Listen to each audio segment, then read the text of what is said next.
예, 어제 이어서 시편 2편의 말씀을 보고 있지요. 계속 제목은 그의 아들에게 입맞추라라는 제목으로 말씀을 잇도록 하겠습니다. 시편 2편은 어제 어떤 시라고 그랬죠? 예언자적인 시다라고 말씀을 드렸죠. 시편 1편은 교훈시. 그래서 시편 전체 150편의 시를 우리는 교훈적인 시 그리고 예언자적인 시로 묵상하라고 읽어 내려가면 좋을 것 같습니다. 왜 예언자적인 시인가? 그것은 제가 어제 설명을 드렸습니다.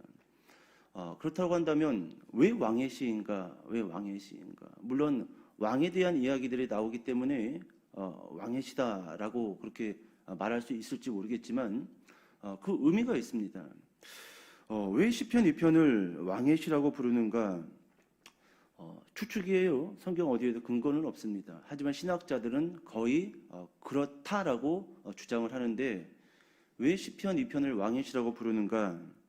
다윗 왕 이후 이스라엘의 왕의 즉위식 때마다 시편 2편이 낭독되었던지 아니면 노래로 합창되어졌을 것이다 라고 신학자들은 거의 99.9% 확신을 가지고 있습니다. 여러 가지 고고학적인 문서와 자료를 가지고 시편 2편이 다윗 왕 이후 다윗 왕의 계보를 이어가는 그 왕의 즉위식 때마다 낭독되어지고 수많은 그 합창단들이 이 편을 통해서 노래를 불렀다는 거예요. 좀 들어보고 싶지요? 과연 시편 2편을 가지고 어떠한 음률을 붙여가지고 어떠한 리듬과 박자를 가지고 왕의 즉위식 때 노래를 불렀는지 사뭇 궁금하기도 합니다. 하지만 궁극적으로 시편 2편은 어떤 왕을 위한 시예요?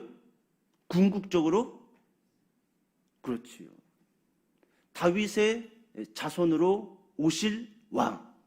누구시죠? 예수 그리스도죠. 그런 의미에서 시편 2편을 어저께 설명드렸지만 예언자적인 시다라고 그렇게 설명을 드렸습니다. 어제 그렇게 말씀드렸지요. 시편 2편은 삼행 사연으로 쓰여졌다. 3개의 줄, 4개의 묶음. 삼행 사연으로 쓰여졌다. 1년, 첫 번째 묶음이지요. 세상의 소리다라고 그렇게 설명을 드렸습니다. 첫 번째 연은 세상의 소리다. 우리 같이 말씀 한번 읽어봅시다. 시편 2편 1절에서 3절, 이게 1년이에요. 1년. 자, 1절부터 3절 같이 한번 읽어볼게요. 시작. 어찌하여 이방 나라들이 분노하며 민족들이 헛된 일을 꾸미는가? 세상의 군왕들이 나서며 관원들이 서로 꾀하여 여호와와 그의 기름 부음 받은 자를 대적하며 우리가 그들의 맨 것을 끊고 그의 결박을 벗어버리자 하는도다. 아멘.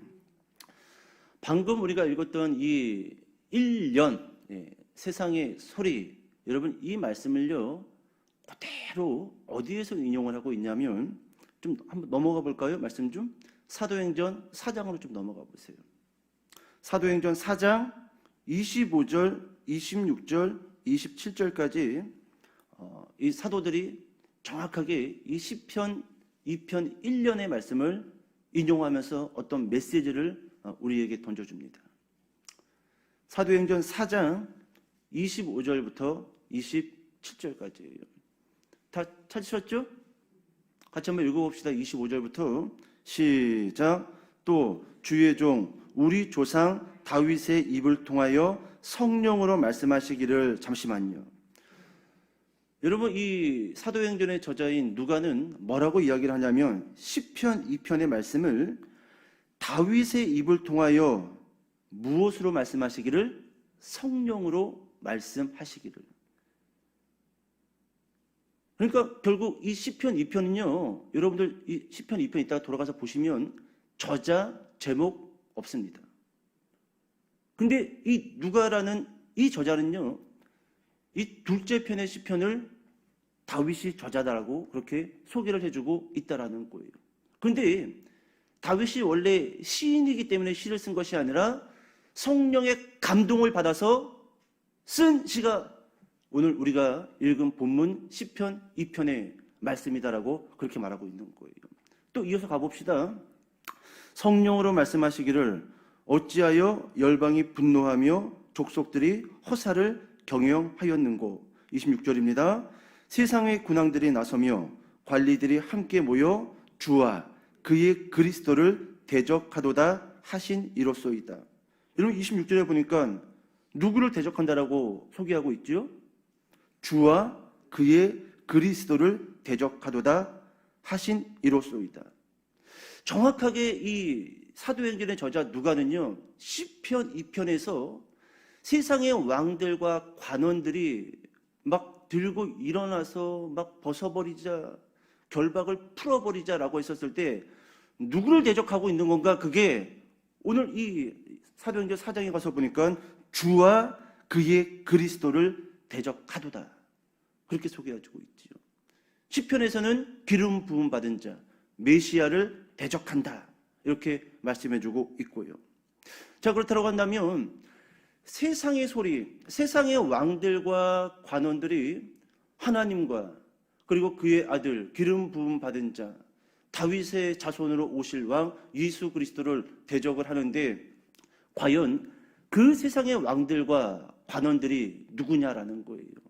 참 재미나는 게 이 사도행전의 저자 누가는요, 그 왕들과 그 대적하는 관원들을 27절에 이렇게 적용을 하고 있습니다.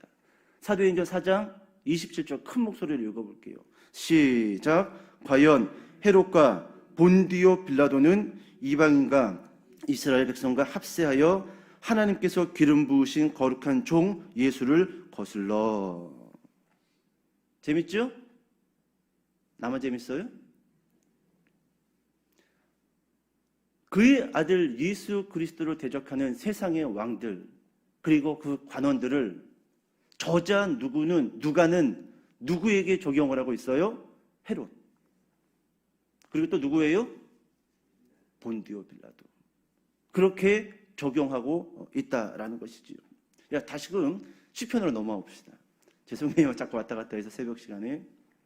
자, 오늘 본문 3절 말씀을 같이 한번 읽어볼게요. 2편 3절. 자, 시작. 우리가 그들의 맨 것을 끊고 그의 결박을 벗어버리자 하는도다. 맨 것을 그리고 결박을 이라는 두 개의 단어가 등장합니다. 이것을 끊고 이것을 벗어버리자, 그렇게 세상 사람들은 외치고 있다라는 것이죠.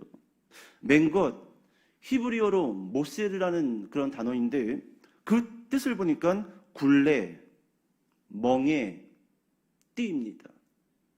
그러니까 세상의 왕들과 세상의 지도자들은 하나님과 하나님의 말씀을 어떻게 생각한다라는 거예요? 그거 굴레다. 그거 봐, 너 친구 따라 교회 안 나가기 전에는 주일에 여행도 잘 다니고 얼마나 동창들하고 잘 지냈니? 너. 근데 그 교회에 빠져가지고 뭐니 집안일은 돌보지도 않으면서 교회 가서 막 김장하고 있고 집안 청소는 안 하면서 교회 가서 청소하고 있고 너 지금 잘못된 거야. 그렇게 바라보고 있다라는 거예요. 모세르, 맹것, 이 뜻이 히브리어로 굴레, 멍에, 띠라는 것이죠. 그럼 여러분들은 어떻습니까? 여러분 주일에 다른 데 가지 아니하고 교회에 와서 예배 드리고 또 봉사하고 섬기는 것이 굴레다, 그렇게 여겨지십니까? 아니죠? 아니에요. 아닙니다. 자, 그리고 그 뒤에 단어 결박, 이 히브리어로 아보트라는 단어인데 그 뜻이 사슬입니다. 사슬. 그러니까 얼마나 세상의 리더자들이 교회를 바라볼 때 짜증나겠어요. 그지요? 저것들 잘못 속으면은 사슬처럼 인생과 영혼을 꽁꽁 묶어가지고 그냥 끌고 간다. 그들은 그렇게 생각한다라는 거예요. 하나님의 말씀을, 그리고 이 예배를 굴레다, 심지어는 사슬이다, 그렇게 표현하고 있다라는 것이지요. 여러분, 지금도 세상의 수많은 리더자들은 기독교 세계관에서 벗어나야 된다, 여러분 그렇게 외치고 있다라는 것이죠. 역사 공부를 하신 분들은 아마 이 단어가 좀 귀에 익을 겁니다. 르네상스. 기억나시죠? 들은 풍월은 있죠? 르네상스. 이 프랑스 말이에요. 프랑스 말. 부흥, 부활, 재생 이런 의미입니다. 르네상스 시대.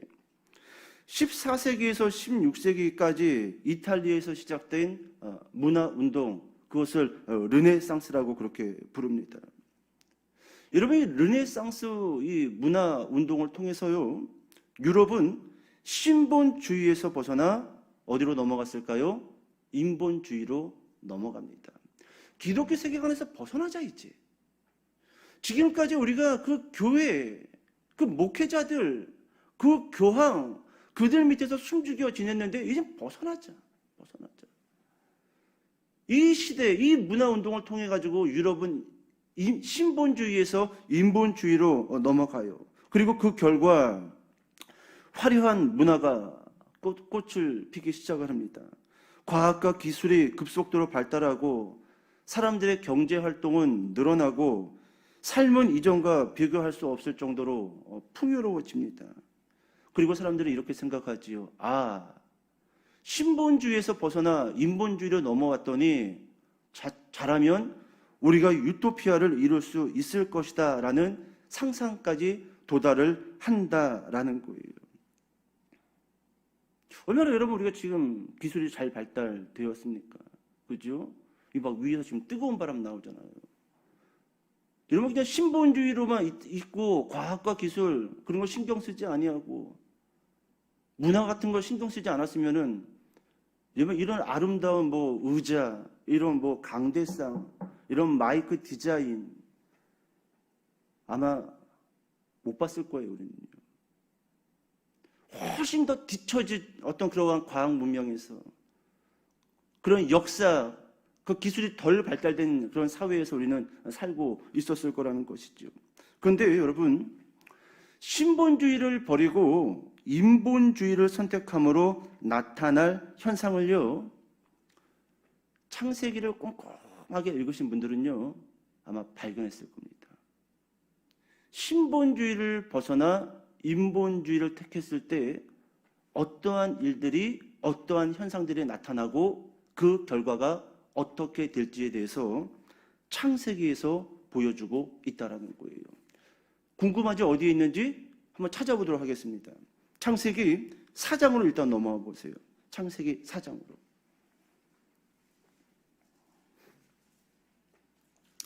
창세기 4장 16절로 한번 넘어와 보시기 바랍니다. 창세기 4장 16절입니다.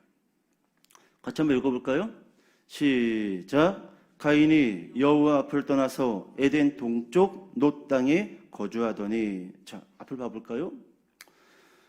여러분, 아담에게는 두 아들이 있었지요. 첫째가 가인이었고 둘째가 아벨입니다.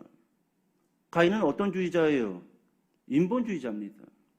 아벨은 어떤 주의자예요? 신본주의자지요. 결국 예배를 드리고 신본주의자 아벨이 못마땅했고 가인은 화가 나는 일들이 있어가지고 동생을 쳐 죽입니다. 그리고 가인은 떠나 어디에 도착을 하면 에덴 동쪽 놋 땅에 거주하더니. 그리고 창세기 4장 16절 이후부터 인본주의자 가인의 그 족보가 시작이 되어지는데, 신본주의를 벗어버리고 인본주의를 택한 그 민족의 역사가 어떻게 진행되어지는지 4장 16절부터 소개가 되어지고 있다는 거예요. 자, 그런데 먼저 제가 여러분들에게 말씀드리고 싶은 것은 이겁니다. 가인이 에덴 동쪽 어디 땅에 딱 도착했어요? 성경에 보니까 놋이지요. 놋. 여러분, 이 놋의 이 어원을 쫓아가면은요, 참 재밌습니다. 이 놋이라는 어원이 방랑이에요. 방랑. 유리하다. 정처 없이 떠돌다. 재밌지요? 하나님을 벗어나서 떠나 도착한 그 땅의 이름이 놋인데 그 이름이 방랑이에요. 곧 여러분 성경을 통해서 하나님의 말씀의 결박을 벗어버리자, 그리고 그 인본주의를 택한 그 모든 인생들의 출발은 곧 뭐라는 거예요? 방랑이라는 겁니다. 우리는 그렇게 못 느끼지요. 문화가 꽃을 피고 과학과 기술이 발달하면서 풍요로워졌으니까, 경제활동은 활발해졌고 얼마나 잘 먹고 잘 삽니까?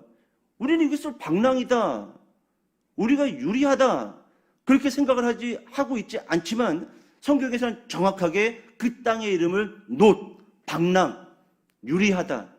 인본주의를 택한 모든 민족의 역사는 그 출발이 벌써 방랑으로부터 출발되어진다는 거예요. 여러분, 탕자의 비유 우리가 잘 아시죠? 탕자는 유산을 가지고 아버지의 집을 떠나는 순간 유토피아적인 삶을 살 거다라고 생각을 했지만 우리는 알잖아요. 집 떠나면 개고생이다. 그죠? 본인만 모르는 거예요. 본인만. 그 돈 가지고 친구들 만나가지고 술 먹고 막 노래 부르고 막 그럴 때는 막 신세계 같지요. 막 문화가 꽃을 피우고 막 여러 사람들과 어울리니까 막 엔돌핀이 막 돌고 난리 부르스를 치지요. 근데 결국 그 출발은 방랑이었고 그 마지막은 유리하는 인생으로 탕자의 그 스토리가 점을 찍잖아요. 그리고 어디로 돌아가요? 아버지의 집으로. 그때야 깨닫고 있다라는 것이지요. 여러분, 창세기 4장 19절과 22절 혹시 펼쳐져 있습니까? 한번 같이 한번 읽어볼게요. 인본주의를 택한 그 가인의 후손들이 어떠한 현상들이 일어나는지 창세기 4장 19절부터 22절을 같이 한번 저랑 읽어볼게요. 시작. 라멕이 두 아내를 맞이하였으니 하나의 이름은 아다요, 하나의 이름은 실라였더라. 아다는 야발을 낳았으니 그는 장막에 거주하며 가축을 치는 자의 조상이 되었고, 그의 아우의 이름은 유발이니 그는 수금과 퉁소를 잡는 모든 자의 조상이 되었으며, 실라는 두발가인을 낳았으니 그는 구리와 새로 여러 가지 기구를 만드는 자요, 두발가인의 누이는 나아마였더라. 지금 가인의 후손들에 대한 기록이 적혀져 있는데, 여러분, 이 인본주의를 택한 가인의 후손들에게서 어떤 조상들이 나옵니까? 첫 번째, 목축업의 조상이 나옵니다. 두 번째, 음악의 조상이 나와요. 음악의 조상. 세 번째, 금속 공업의 조상이 나온다라는 거예요. 그죠? 여러분, 인본주의를 택하면은 세상의 문화는 정말로 화려해진다라는 거예요. 목축업이 발달되어지고, 음악이 발달되어지고, 금속 공업이 발달되어진다라는 거예요. 경제 활동은 활발해지고, 삶은 이전과 비교할 수 없을 정도로 풍요로워진다라는 것이죠. 인본주의를 택하면. 그런데 이제 결말을 봐야죠. 그렇다고 한다면 우리의 삶을 윤택하게 했고 우리의 삶을 풍요롭게 한 그 인본주의의 결말은 무엇인가? 그죠? 궁금하지요? 이걸 보면은 전 세계의 역사가, 전 세계의 그 사조가, 정신이 어디로 기결되는지를 우리는 성경을 통해서 배울 수 있다는 거예요. 자, 여러분, 창세기 4장 23절입니다. 23절. 같이 한번 읽어볼게요. 23절. 자, 시작. 라멕이 아내들에게 이르되 아다와 실라여 내 목소리를 들으라. 라멕의 아내들이여 내 말을 들으라. 내가 사람을 죽였고 나의 상함으로 말미암아 소년을 죽였도다. 아멘. 가인의 후손 가운데 라멕이라는 사람이 등장을 합니다. 근데 이 라멕이 어느 날 두 아내 아다와 실라를 부릅니다. 그리고 그 아내들에게서 난 조상들이지요. 그 아들들을 집으로 불러요. 그리고 뭐라고 고백합니까? 나의 상처로 말미암아 내가 사람을 죽였고 나의 상함으로 말미암아 누구를 죽였도다? 소년을 죽였도다. 여러분 이걸 제가 원어로 꼼꼼하게 살펴봤더니 이 상처, 상함이 아마 제 추측인데 이건 것 같아요. 활발한 경제 활동을 통해서 뭔가 이 라멕과 같이 일했던, 아니면 뭐 요즘으로 치면 알바 정도? 이 소년이라는 단어가 청년이라는 단어에도 쓰였지만 거의 대부분 어린 아이에게 쓰여진 단어입니다. 한 우리 세경이 정도? 한 미취학 아이 정도? 종일 수도 있을 거고요. 아니면 활발한 경제 활동에서 일하러 온 어떤 작은 아이일 수도 있을 건데, 이 상처와 상함이 멍들었다예요. 멍들었다. 우리 종종 뭐 그런 거 있죠? 집에 아이들로 인해 가지고 부모님들이 뭐 삔다든지 뭐 자빠진다든지 뭐 그럴 때가 있어요. 그럴 때가 있습니다. 그런데 여러분, 그와 같은 일들 때문에 이 라멕이 그 어린 아이, 소년을 죽여버렸다는 거예요. 여러분, 이것이 인본주의의 그 화려한 그 무대 뒤편에서 발생되어지고 있는 인간 본성의 타락이라는 겁니다. 타락이라는 거예요. 여러분, 여기까지만 보면 좀 시시할 수 있어요. 여러분, 제가 창세기 4장 말씀을 보면서 제 눈을 의심하게 하는 말씀이 하나 포착됐어요. 그게 창세기 4장 24절 다음 말씀입니다. 24절의 말씀. 24절 같이 한번 읽어볼게요. 시작. 가인을 위하여는 벌이 7배일진데 라멕을 위하여는 벌이 77배이리로다 하였더라. 아멘. 여러분 앞을 봐보실까요? 여러분, 가인의 그 7배라는 말의 의미를 여러분 아실 겁니다. 가인이 아벨을 죽이고 하나님에게 사람들이 나를 죽일까 봐 두렵습니다. 그래서 하나님이 가인에게 표를 주시지요. 그리고 가인을 공격한 사람은 가인이 받아야 할 그 죄의 7배의 죄를 하나님이 묻겠다라고 그렇게 선언하신 거예요. 그럼 분명 가인의 7배는 하나님이 성경에 보면 선언합니다. 근데 라멕이 소년을 죽였잖아요. 그리고 라멕을 위해서 하나님이 선언한 내용은 점도 없어요. 지금 라멕이 사람을 죽여놓고 그 죄를 덮기 위해서 무슨 말하고 있는 거예요? 거짓말하고 있는 겁니다. 거짓말하고 있는 거예요. 근데 여러분, 제가 좀 깜짝 놀란 게 뭐냐면 가인을 위해서는 벌이 7배일진데 자신을 위해서는 몇 배요? 77배라는 거예요. 이 말을 조금만 묵상해 보니까요, 이게 상당히 이게 끔찍한 말이에요. 이 라멕이 얼마나 포악하고 공격적인 인간이냐면은, 내가 그래 소년 때려 죽였다, 나한테 덤벼? 그러면은 내가 77명을 죽여버릴 거야. 나 공격하면은. 너만 죽이는 게 아니라 네 가족 정확하게 77명을 내가 내 힘을 동원해서 죽여버릴 거야. 건들지 마. 끔찍하지요? 끔찍하다라는 거예요. 여러분, 성경은 인본주의의 결말을 무엇으로 끄맺고 있냐 하면 생명 경시입니다. 놀랍지 않습니까? 인간을 풍요롭게 하기 위해서 인본주의가 시작되었는데 인본주의로 생명 경시 풍조가 만연되어진 사회에서 우리가 살고 있다라는 거예요. 물론 여러분, 인본주의를 택함으로 인해서 발생되어지는 어마어마한 문제들은 더 많겠죠. 근데 오늘 창세기 4장에서는 신본주의를 벗어나서 인본주의를 택했을 때 인간이 풍요로울 줄 알았는데 결국 가보니까 생명 경시 풍조. 여러분, 우리 주변에 사람들이 얼마나 많습니까? 이리 치이고 저리 치이고 징글징글하죠. 징글징글하죠. 뭐 이제는 뭐 서너 명 죽는 거는 뭐 이제 뭐 놀랍지도 않아요. 이제는 뭐 누가 뭐 다치고 뭐 병원에 실려갔더라 뭐 그런 거는 뭐 귀에 들어오지도 않습니다. 생명 경시 풍조.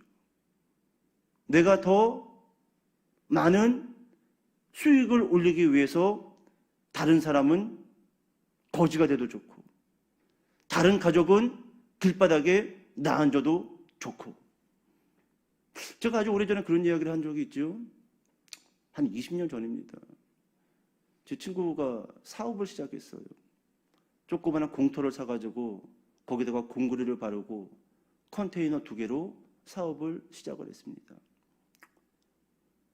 제가 좀 초창기에 좀 도와줬어요. 새벽에. 예, 유통 쪽이었는데.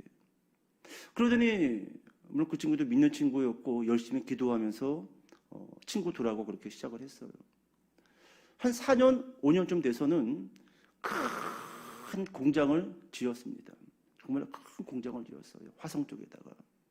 그리고 얼추 직원들도 한 15명. 그리고 격리 여직원도 2명.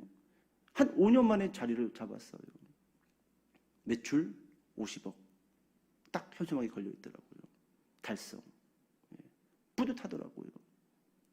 하루는 그 친구하고 그 회사 앞에서 밥을 먹으면서 그런 이야기를 했습니다.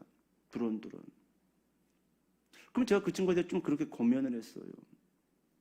네가 이 자리에 후발주자로 들어와서 단 몇 년 만에 이만큼 성장할 수 있었던 것은 하나님의 은혜다. 근데 나는 네가 좀 이거 하나만은 기억해 줬으면 좋겠다. 네가 후발주자로 이 자리에 들어와서 이만큼 성장했다라는 것은 누군가는 먼저 들어온 누군가는 지금 그 수익을 빼앗긴 거다. 어차피 여러분 파이는 똑같아요. 그죠? 피자랑 크기는 똑같아요. 10명이 달라들어서 물어뜯나 100명이 달라들어서 물어뜯나 똑같은 피자입니다. 내가 2입 먹었을 때 누구는 못 먹는 거예요. 내가 3입 먹으면 누군가는 그 가족은 그 회사의 직원들은 길바닥에 나앉는 겁니다. 우리가 그걸 생각해야 돼요. 그런데 인본주의 안에서는 그와 같은 교육이 이루어지지 않아요. 가면 갈수록 나만, 우리 회사만, 우리 가족만. 그래서 제가 그런 이야기 했어요. 좀 많이 벌어서 좀 수익이 많이 나면은 기부 많이 해라. 많이 해라. 그건 네 책임이다. 나로 인해서 누군가는 분명 거지가 됐을 거고 나로 인해서 누군가는 일자리를 빼앗겼을 텐데 그것을 내가 잘났으니까 괜찮다가 아니라 기업인으로서 마땅히 가지고 있어야 할 기업 윤리의식. 이것은 성경에서 말해주고 있는 기업 윤리의식이다. 그런 말을 한 적이 있습니다. 여러분 이제 말씀을 마치도록 할게요. 시간이 많이 갔는데. 여러분 시편 2편에서 세상의 리더들과 세상의 왕들은 기독교 세계관을 벗어버리자, 예배를 벗어 던져버리고 말씀을 벗어 던져버리자 그렇게 말하고 있지만 여러분 결국 그 마지막은 방랑과 생명 경시로 마침표를 찍을 수밖에 없다라는 겁니다. 오늘도 철저하게 하나님의 말씀에 붙들려서 이 사회 안에서 우리가 해야 될 그 역할들을 온전히 그리고 잘 감당하는 저와 여러분 되시기를 주님의 이름으로 축복합니다.